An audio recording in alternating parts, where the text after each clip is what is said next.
La SAP, ou la Société des ambianceurs et des personnes élégantes. Laisse-moi revenir rapidement sur l'histoire très controversée de la SAP afin de comprendre les impacts politiques qu'elle a pu avoir dans notre société. Le mouvement de la SAP trouve son point de départ dans l'époque coloniale. En adoptant des vêtements que le maître ne veut plus, les boys pouvaient feindre d'être riches. Si on devait faire un parallèle dans le monde d'aujourd'hui, je te dirais que c'est un peu comme toi lorsque t'achètes un pull de marque pour prouver au reste du monde que t'es un blindé. Ah, c'est bon, je déconne, fais ce que tu veux. Bon, revenons à l'époque coloniale.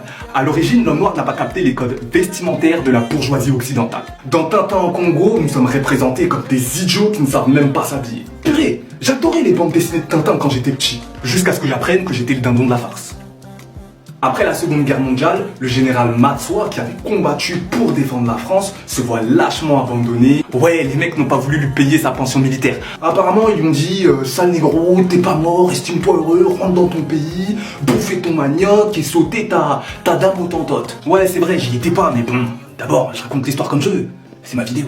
Bref, le général Matsuo rentre dans son pays, il garde son uniforme. L'idée c'est de dire j'ai combattu pour l'armée française a encore une dette envers moi. Le général Matsuo décide de créer un mouvement d'intellectuels africains visant à travailler pour l'indépendance des peuples noirs. C'est la fin du premier épisode, je te raconte la suite dans un deuxième épisode. Donc pour ne rien manquer, like et abonne-toi.